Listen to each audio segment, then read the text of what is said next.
Assalamualaikum warahmatullahi wabarakatuh.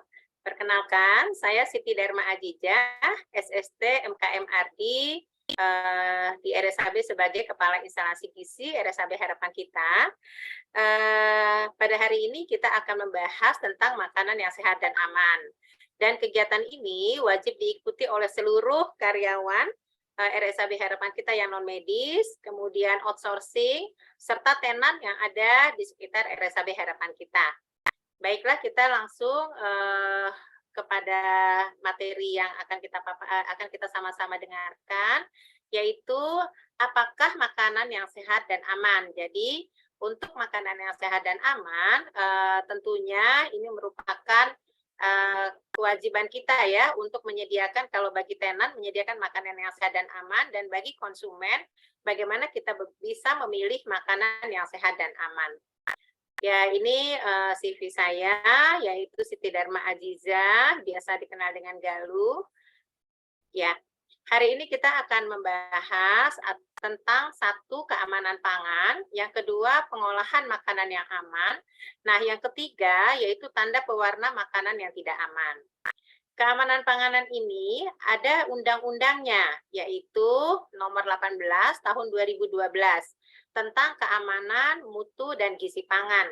Yang kedua adalah Kepmenkes nomor 1204/2004 tentang persyaratan kesehatan lingkungan rumah sakit.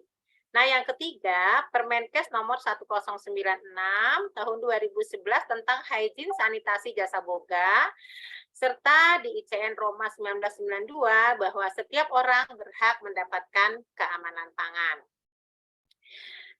Bisa kita lihat di Undang-Undang tentang Pangan nomor 18 tahun 2012 pasal 71 bahwa setiap orang yang terlibat dalam rantai pangan wajib mengendalikan risiko bahaya pada pangan, baik yang berasal dari bahannya sendiri, peralatan, sarana produksi, maupun dari perseorangan, sehingga keamanan pangannya terjamin. Setiap orang yang menyelenggarakan kegiatan atau proses produksi, penyimpanan, pengangkutan, atau peredaran pangan, wajib satu, memenuhi persyaratan sanitasi, dan dua, menjamin keamanan pangan atau keselamatan manusia yang mengkonsumsi. Nah, di sini kita akan sama-sama melihat bahwa keamanan pangan atau food safety adalah kondisi dan upaya yang diperlukan untuk mencegah pangan dari kemungkinan cemaran biologis, kimia, dan benda lain yang dapat mengganggu serta merugikan dan membahayakan kesehatan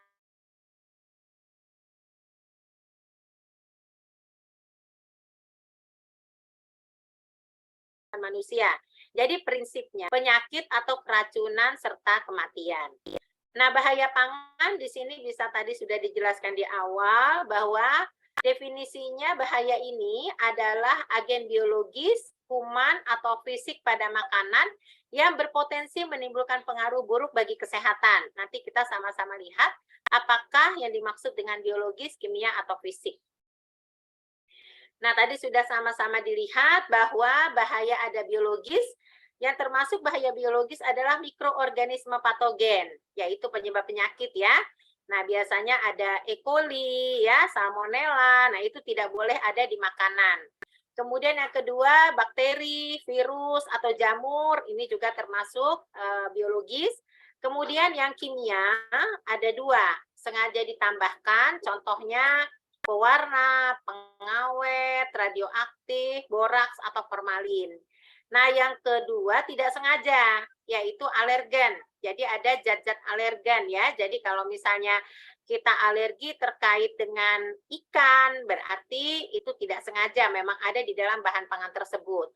Kemudian pestisida, logam berat, chemical, antibodi, mikotoksin, serta lubrikan. Nah, sedangkan fisik yaitu rambut. Jadi rambut termasuk jenis bahaya cemaran keamanan pangan. Kancing, mur, pasir, batu, kaca. Nah, ini termasuk cemaran fisik ya. Nah, ini tadi sudah dijelaskan bahaya biologi. Ini contohnya ada beberapa bahan pangan, organisme patogennya ada di dalamnya, contoh kayak daging itu ada Salmonella atau E. coli. Oleh sebab itu, pada saat mau mengolah makanan perlu dipikirkan sanitasi dari makanan itu sendiri. Kalau susu dan produknya ini juga bisa ada aureus, ada mycobacterium. Ini adalah jenis-jenis dari organisme patogen yang tidak boleh ada di dalam makanan. Nah, bakteri berbahayanya tadi ini, E. coli ya, biasanya memang kenapa kita kalau mau makan, kita harus cuci tangan pakai sabun. Karena apalagi kalau kita dari kamar kecil. Nah, ini harus wajib supaya tidak ada E. coli.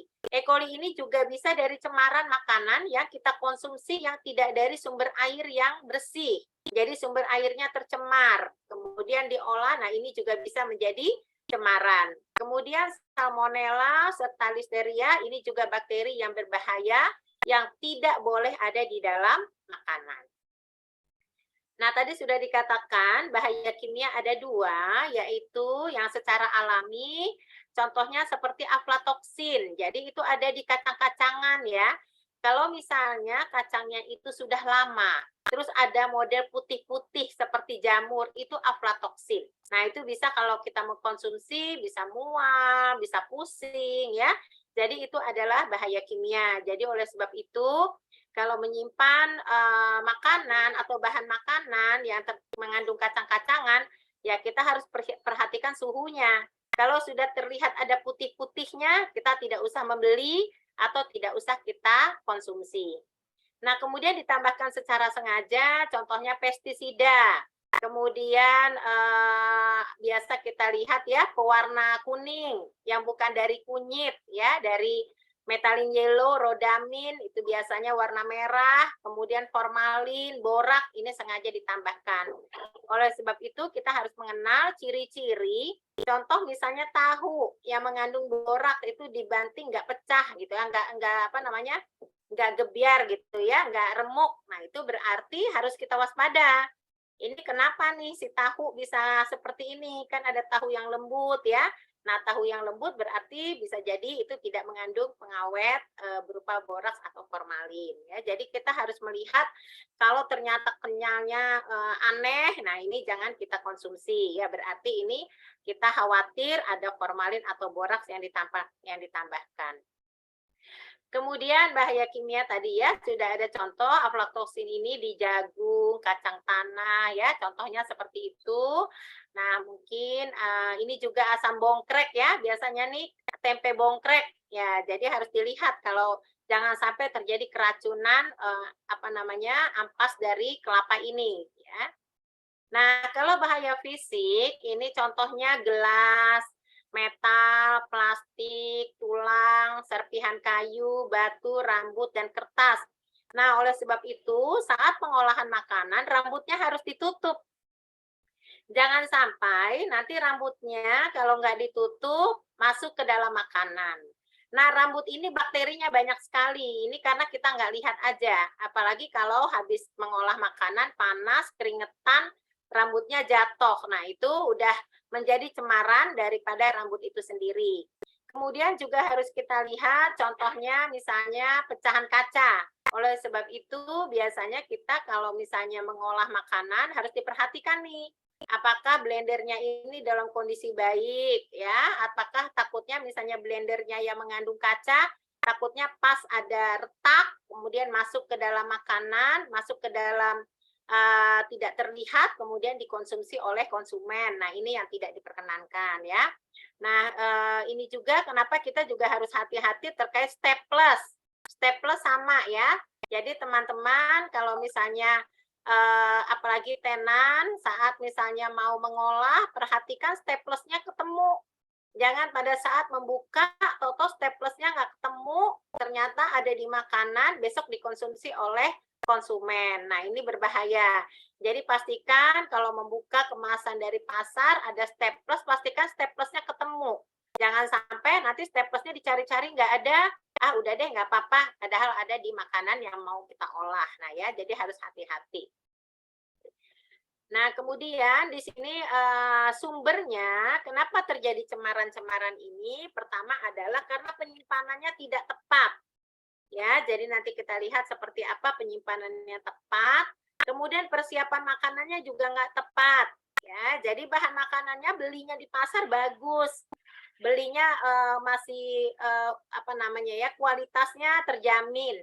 Tapi kita sampai di rumah atau kita pada saat sebelum mengolah, nah ternyata nyimpannya nggak benar, ya. Jadi ini juga bisa jadi cemaran biologis. Atau pemasakannya suhunya nggak sesuai, mau cepat-cepat matang. Nah, akhirnya ayamnya masih berdarah gitu ya. Kemudian kuah kaldunya belum ada kuah kaldunya bening, udah kita masukkan sayur-sayur sopnya karena mau buru-buru. Nah, ini juga harus diperhatikan. Kemudian makanannya kadaluarsa. Nah, jadi kalau kita beli bahan makanan, misalnya teman-teman menyimpan di rumah, itu juga diperhatikan, jangan stoknya terlalu banyak ya, karena kita kan beradanya di area ibu kota Jakarta, yang stok makanannya banyak melimpah di retail-retail kecil pun ada. Jadi perhatikan kalaupun kita beli, kita lihat, kita simpan misalnya yang lama kita taruh di depan, yang baru dibeli taruhnya di belakang.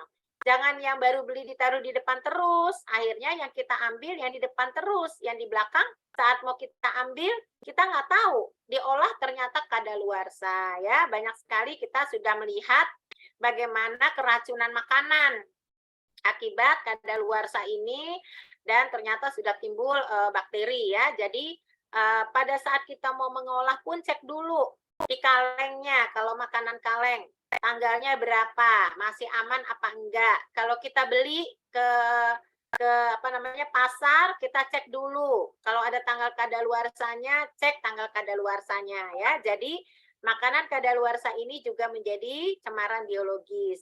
Nah, kemudian penjamah makanannya. Nah, itu tadi ya. Jadi harus pakai sarung tangan, nggak boleh habis megang uang, habis itu nanti ada yang mau beli gado-gado, nggak pakai capitan, nggak pakai sarung tangan, langsung diambil aja apa namanya gado-gadonya, padahal tangannya habis pegang uang melayani pelanggan. Nah, itu juga nggak boleh ya. Jadi harus pakai sarung tangan saat mengambil makanan yang sudah matang atau pakai capitan atau pakai sendok atau wadah apapun ya. Nah, kemudian cemaran kimianya apa nih? Yaitu karena penyimpanan bahan kimianya. Nah, dicampur. Jadi bahan kimia nggak boleh disimpan di dekat bahan makanan. Nanti bisa tercemar. Contoh misalnya, beli sabun. Makanya kalau kita beli di pasar, suka dibedakan ya kantong plastik. Kita nggak tahu kalau bocor nantinya. Misalnya kita beli beras, ternyata kita juga beli sabun yang bubuk. Nah, bocor, nah tercemar, nah ini juga bisa menjadi cemaran kimia. Kemudian juga pencucian bahan makanan yang tidak higienis, yang tidak benar, ini juga bisa sumber cemaran kimia, pestisidanya tidak terbuang dengan baik ya, jadi ini juga bisa menjadi sumbernya. Pengawet bahan makanan, nah ini pengawetnya berlebihan dan kita tidak menggunakan pengawet yang dari mengandung BPOM. Nah, ini juga harus diperhatikan serta pewarna ya. Jadi kita pakai pewarna yang ada label BPOM-nya, label halalnya supaya aman ya, teman-teman. Jadi tidak boleh beli pewarna yang mau mencolok sepertinya warnanya nih yang keren nih yang apa namanya kelihatan eye-catching gitu ya. Nah, jadi beli pewarna merahnya yang kita beli yang dijual di pasaran itu nggak boleh. Atau mau murah harga makanan kita, ya nggak ketahuan nih sama teman-teman yang mau beli, udahlah kita beli aja pewarna yang ada curah. Nah, itu nggak boleh ya teman-teman tenan. Jadi pewarna bahan makanan yang dipakai, pengawet bahan makanan yang dipakai, itu yang sudah harus ada label BPOM-nya atau label halalnya. Ya. Berikutnya adalah sumber cemaran fisik. Nah, dari sumber bahan makanannya sendiri. Biasanya di beras ya, kita suka ketemu batu. Nah, oleh sebab itu teman-teman pada saat mau mengolah cek dulu atau kita beli beras kemasan ya yang memang sudah mengalami quality controlnya, ada detektornya. Tapi kalaupun tidak mau beli beras yang memang tidak berkemasan atau curah, silahkan. Tapi kita cek dulu apakah ada batunya, apakah ada gabahnya masih ada, ataukah ada benda-benda lain staples ya, kita nggak tahu. Nah, kemudian juga penggunaan APD. Nah, tadi ya, rambutnya jatuh, keringetan, rambutnya jatuh nggak pakai tutup kepala ya. Jadi ini juga harus diperhatikan. Atau lingkungannya yang kotor sehingga rambutnya habis sisiran jatuh terbang-terbangan. Nah, itu juga harus diperhatikan karena itu bisa menjadi cemaran fisik. Nah, kemudian persiapan bahan makanan. Kenapa bisa jadi cemaran fisiknya? Nah, ini biasanya mungkin tadi misalnya membersihkan bahan makanan tidak diperhatikan, ternyata ada kawat, ada plastik, ada tali ya. Jadi ini harus dilihat. Nah, kemudian makanan kadaluarsa serta penggunaan alat. Nanti kita lihat kenapa penggunaan alat juga bisa menjadi cemaran fisik ya. Kalau alatnya yang dipergunakan udah nggak benar, udah oglek-oglek ya, ternyata pancinya cari murnya hilang kemana, ternyata masuk ke dalam sayurannya. Nah, nggak ketahuan, jadi hati-hati ya. Kalau bagi pengolah makanan yang untuk jualan, kalau alat makannya udah nggak layak, diperbaiki atau dibuang kalau nggak bisa dipakai. Jangan sampai kehilangan murnya, toto murnya ada di dalam sup ya. Baik. Nah, sekarang cara makanan yang diolah agar aman, kita memilih bahan makanan dulu ya. Pertama, pilihlah bahan makanan yang segar, yaitu kita lihat bagaimana contoh bahan makanan yang segar. Kita lihat bahan makanannya tentunya tidak berjamur ya. Kemudian di sini tidak ada kutu ya. Jadi lihat juga, jangan terperdaya kalau barangnya murah. Biasa kalau sudah mau menjelang nggak bagus, suka ada retail yang mendiskon. Nah, lihat masih layak nggak yang kita pakai diskon ini ya. Kalau ternyata udah banyak kutu, udah ada tadi jamur aflatoksinnya, jangan dibeli ya. Jadi ini juga akan mengakibatkan makanan yang kita olah tidak aman. Nah, yang kedua, dalam keadaan tadi tidak berwarna dan tidak bernoda. Jadi jangan beli yang ada bercak-bercaknya ya. Nah, ini juga harus dipilih. Nah, kemudian bagaimana kalau milih hewani? Sama, pilih kalau ikan yang insangnya masih merah, matanya juga nggak merah semua ya, jadi ini matanya masih bening, sisiknya masih utuh, jangan sisiknya udah lepas-lepas. Kemudian kalau ditekan itu tidak kalau ditekan bisa balik, berarti kulit dagingnya masih elastis ya. Nah, ini juga dilihat pemilihannya, bagaimana bahan makanan ini juga pengaruh nanti pada pengolahan makanan.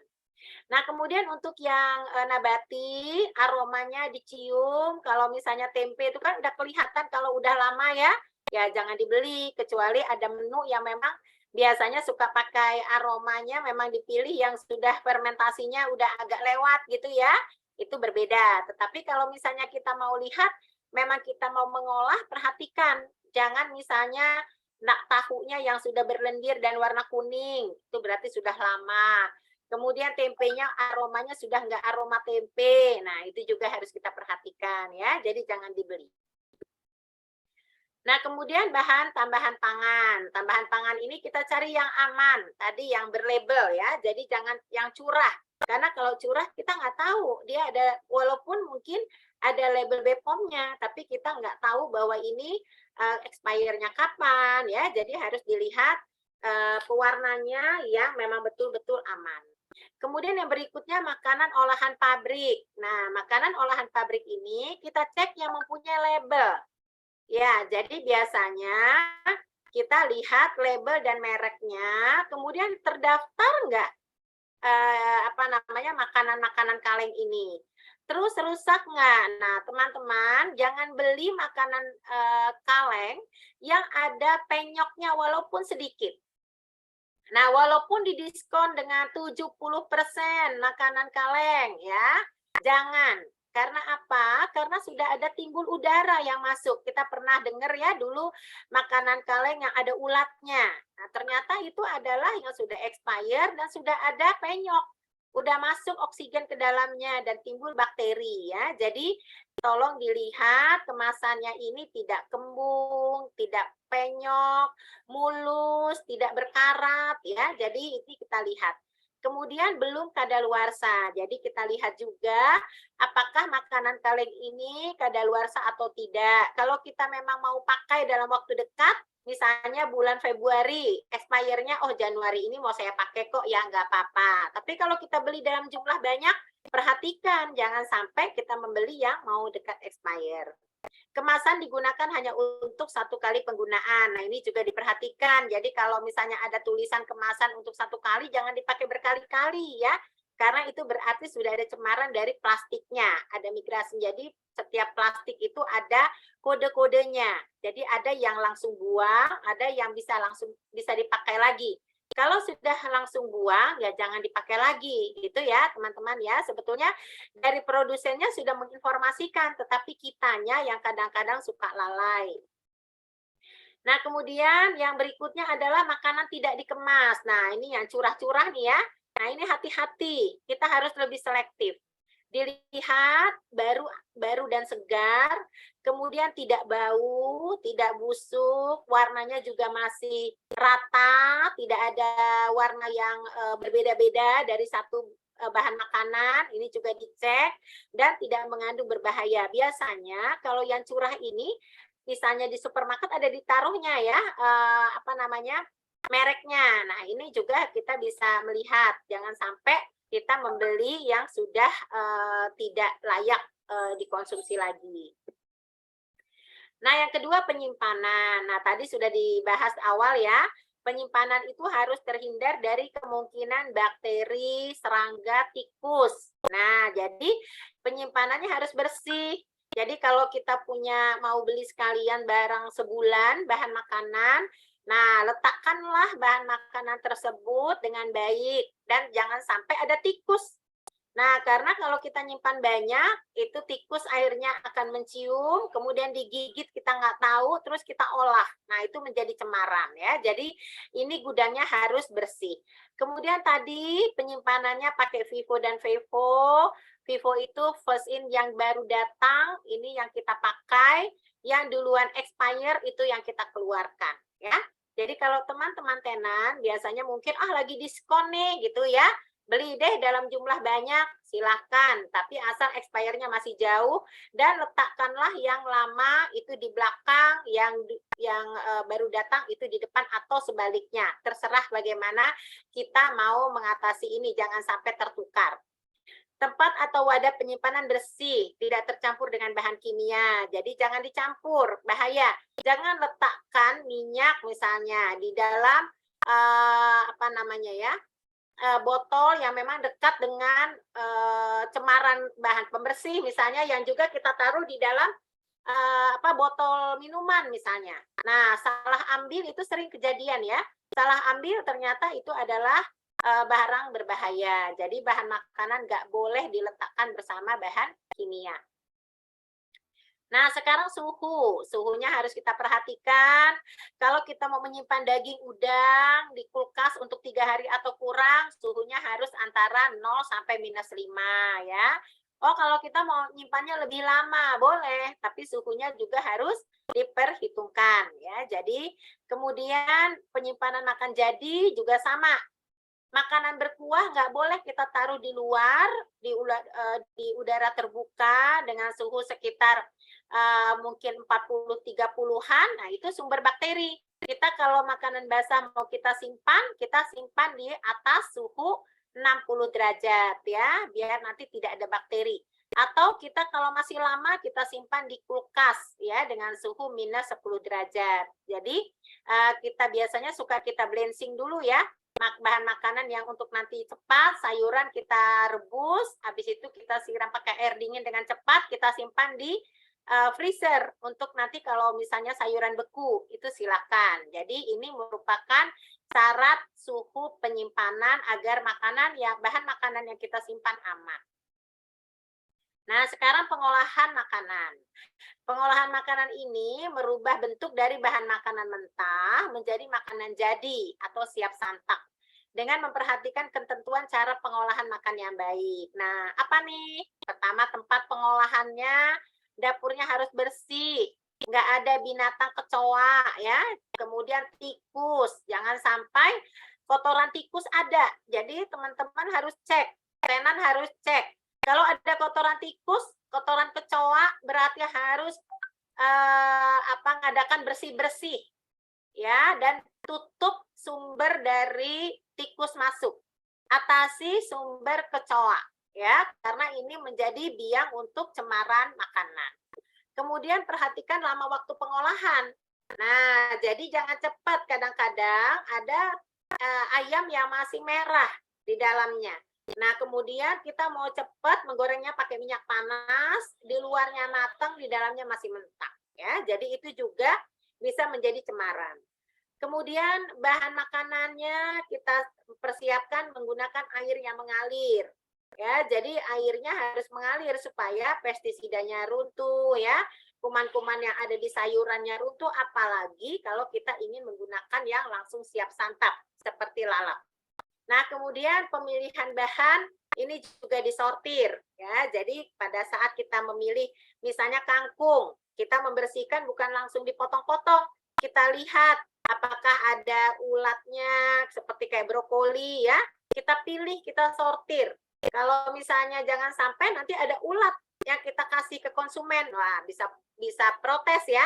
Jadi kita pilih. Kalau misalnya kacang panjang, biasanya ada ulatnya nih, kalau ada busuk satu, nah itu kita lihat, ya. Kalau misalnya ada, kita buang. Jadi pensortirannya harus benar. Nah, kemudian peralatan. Nah, terakhir nih peralatan yang kita gunakan ini harus aman dengan makanan. Tadi kalau ada kemasan plastik yang 1 kali pakai instruksinya, jangan dipakai berulang-ulang. Ya, karena nanti tidak aman terkait makanannya. Akan ada cemaran. Kalau kita mau menggunakan alat makan melamin untuk anak-anak, lihat yang aman, food grade. Ya, jadi jangan beli yang melamin yang murah-murah. Harganya murah nih, lumayan kata bapaknya, tapi nggak ada nih, boleh untuk makanan atau nggak ada SNI-nya, jangan dipakai. Nah, kemudian talenan. Kenapa talenan ini tidak boleh dari kayu? Karena kalau talenan dari kayu, pembersihannya tidak bisa maksimal. Dia akan masuk kuman-kumannya itu ke dalam serat-serat kayunya. Oleh sebab itu, talenan yang baik adalah talenan yang dari bahan plastik seperti ini, ya. Nah, ini banyak dijual di pasar. Kalau di rumah sakit, kita bedakan antara talenan untuk lauk hewani dengan lauk nabati. Supaya apa? Tidak pindah biologinya ini cemarannya ke yang nabatinya. Ya. Nah, kemudian lapisan permukaan peralatannya bukan dari yang gampang larut kalau kena asam atau basah. Jadi biasanya kita sarankan stainless. Atau sekarang banyak yang berbahan keramik kalau ibu rumah tangga, ya. Nah, tapi kalau untuk teman-teman tenan, perhatikan jangan sampai kita menggunakan peralatan yang menjadi tercemar. Jadi kalau bisa yang dari stainless. Kemudian wadah penyimpanan harus tertutup rapat. Ya, nah ini jangan sampai dibiarkan terbuka. Akibatnya nanti ada lalat. Jadi teman-teman yang mau membeli juga, misalnya ayamnya itu ternyata ada putih-putih di atasnya. Biasanya itu kotoran lalat. Nah, itu ternyata tidak ditutup oleh tenannya. Kalau udah matang dibiarkan terbuka. Nah, ini tidak boleh, ya. Jadi harus tertutup. Kemudian perlengkapan pengolahannya juga harus bersih dan kuat. Seperti saya katakan tadi, kalau pancinya sudah oklek-oklek kupingnya, jangan dipakai atau dibenerin dulu. Karena nanti tahu-tahu hilang murnya satu nggak ketahuan. Masuk ke dalam sayur supnya misalnya, atau ke dalam buburnya. Ya, jadi ini harus diperhatikan. Nah, kemudian cemaran kimia, yaitu pewarna yang tidak aman, kita suka melihat metanyl yellow, rhodamin B, ya. Nah, ini dampaknya apa nih kalau kita konsumsi selalu seperti ini?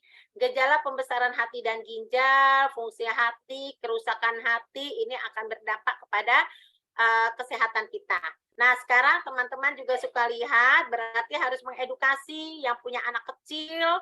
Kalau di sekolahannya kadang-kadang suka timbul jajanan-jajanan yang membuat warna menarik. Nah, ini harus perhatikan. Jadi mungkin harus membawa teman-teman bagi anak-anak yang sekolah, ya. Jadi supaya mereka tidak jajan sembarangan, ya. Jadi ini juga harus diperhatikan dengan warna-warna yang mencolok. Jadi kita harus melihat nih, oh warna yang mencolok nih bagus ya. Kalau misalnya kita kenal dengan yang buatnya dan dia menggunakan pewarna yang dari Bepom, silahkan. Tapi kalau ternyata kita nggak kenal dengan pembuatnya, harganya murah, kemudian warnanya mencolok, ya kita harus waspada ya. Jangan tertipu dengan harga yang murah ya. Jadi kita harus lihat, kecuali kalau orang yang membuatnya kita kenal. Nah, ciri mengandung yang pewarna tidak aman, warnanya terlihat cerah, mencolok ya. Kemudian di tenggorokan nggak nyaman, gatal ya, itu hati-hati. Kemudian warnanya nggak rata, bercak-bercak warnanya tidak homogen, ini juga dilihat. Dan dia tidak mencantumkan kode label merek pewarna ini. Jadi jangan beli pewarna yang tidak ada mereknya atau tidak ada Bepomnya. Terus kalau dikonsumsi rasanya agak getir di lidah, ada pahit ya. Jadi teman-teman, baik karyawan maupun tenan, kalau membeli makanan jadi, cek. Oh, harganya mahal, mungkin ya dibanding harga yang lain. Oh, bisa jadi dia menggunakan bahan makanan yang betul-betul tidak mengandung pewarna atau pengawet. Atau ternyata kita terhipnotis harganya murah kalau di sana. Nah, pada saat kita makan ada terasa pahit. Nah, ini harus hati-hati ya. Ini bisa jadi mengandung pewarna yang tidak aman. Nah, cara mencegah makanan dari pewarna berbahaya, kita lebih teliti membeli produknya. Jadi kita lihat warnanya yang tidak terlalu mencolok, apalagi jajanan yang di pinggir jalan ya. Nah, kemudian mengenali kode registrasi produk, apakah dia terdaftar di Bepom, kemudian dia terdaftar di industri rumah tangga.